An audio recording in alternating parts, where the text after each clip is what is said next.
Maybe you've seen the Jacob Collier live at Lincoln Hall and how he sets up the beat for his cover of Close to You.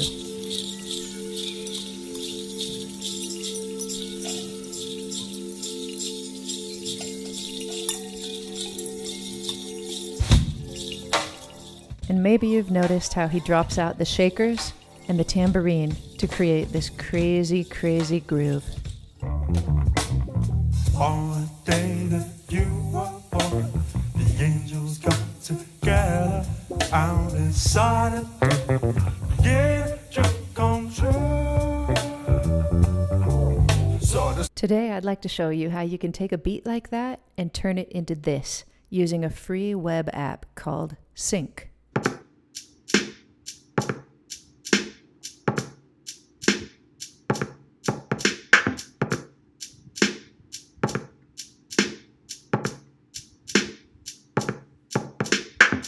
Hi everybody, and welcome to Aimee Nolte Music. A really nice guy wrote to me a few months ago and told me about a new web app that he's developed called CYNC.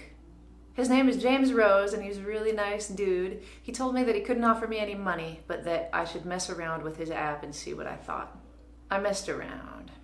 It was enough to let me know that I absolutely wanted to make this video. The type of unquantized beat that has a wonky or drunken kind of sound that Jacob is using here was first put into practice by artists such as J Dilla, D'Angelo, and Questlove, but is now commonly used by all the young and up-and-coming jazz and neo-soul players. Usually we work in a linear fashion in our DAWs. This is a Logic session. You can see that it's laid out in a linear fashion, with a grid. That's typically the way that these kinds of beats are built. You turn off the quantize button and lay things out, both by ear and mathematically. James decided that his brain didn't really work this way. He wanted to see the beats in a different way, so he developed CYNC.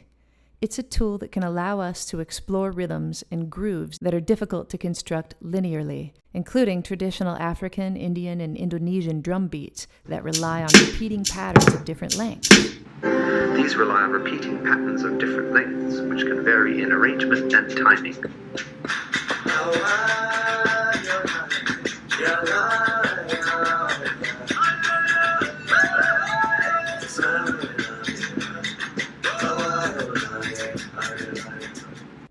By representing these grooves as overlapping cycles, the underlying patterns are revealed in a new way.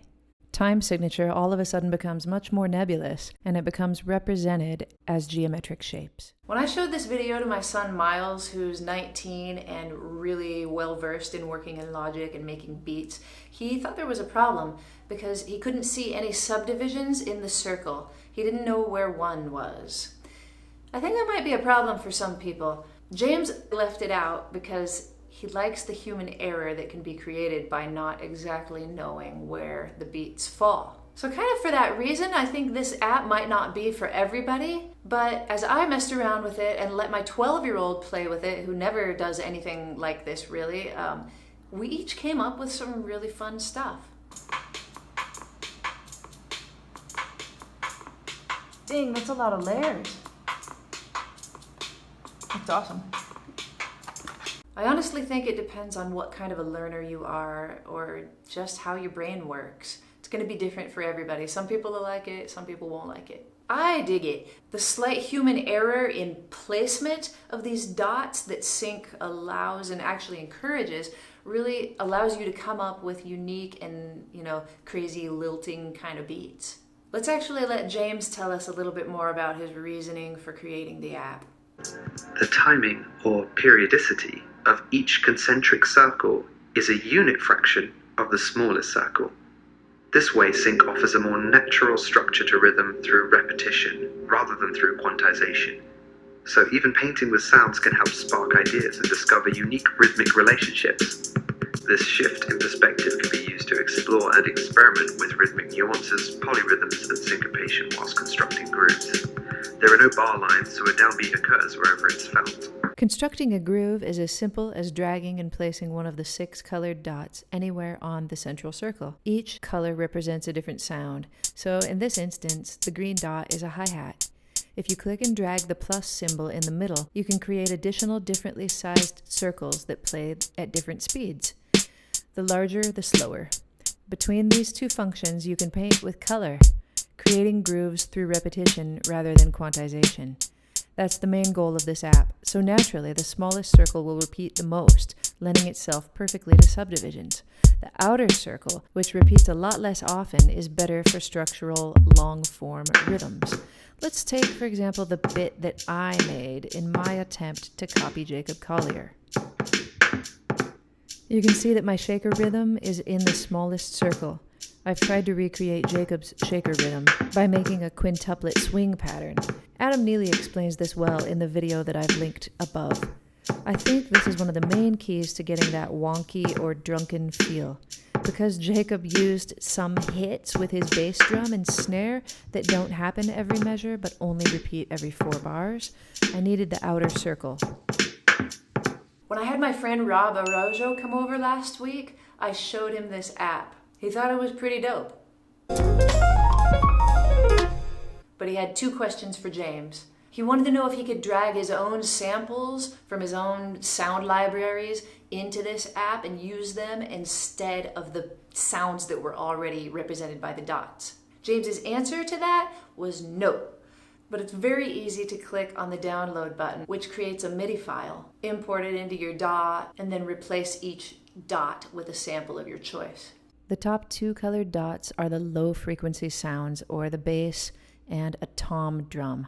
The 2 middle dots are the middle frequencies, or a snare and a clap, and the bottom 2 are the high frequencies, a shaker and a hi-hat. The app encourages you to follow your ear. Making micro adjustments is intuitive and really easy to do, resulting in unique beat constructions. When you hover over a placed dot, a geometric shape appears that connects all the dots on that circle. By then clicking and dragging on it, you can rotate the entire shape, offsetting the pattern, and further allowing you to explore unique rhythmic relationships.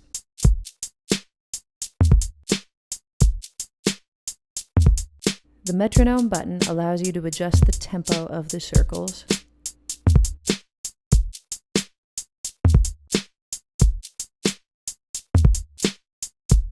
Hitting the refresh button deletes the groove and you can start all over again.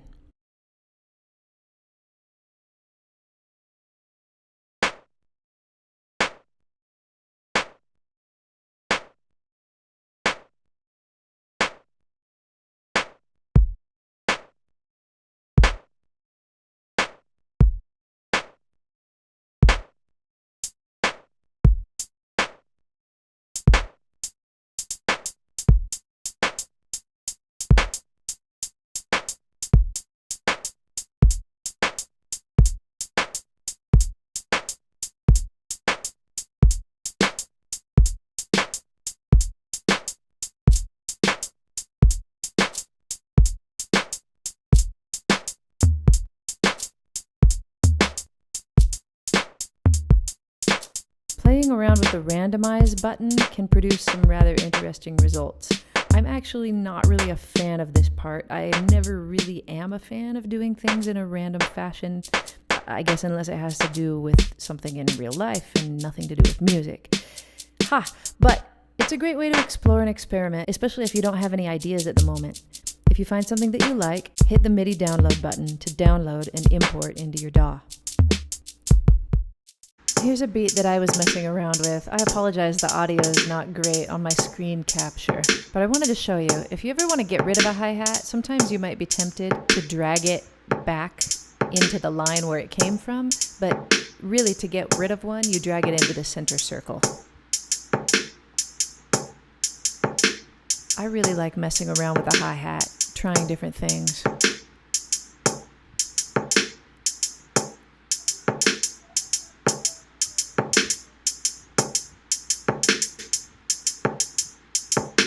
One thing that I wanted to mess around with is just building in geometric shapes. So what if I wanted 5 hi-hats instead of 4? I think about home plate. Maybe I'll try to place them all, like it's baseball, like it's home plate, and get them all kind of evenly spread and hear how it sounds to divide that subdivision up into 5 instead of just trying 4.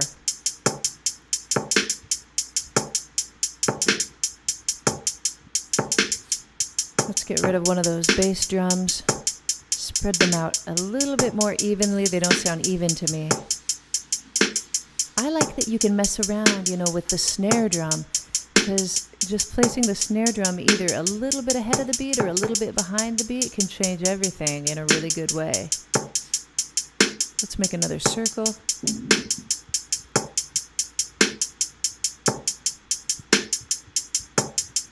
At this point, I just kind of stop and listen.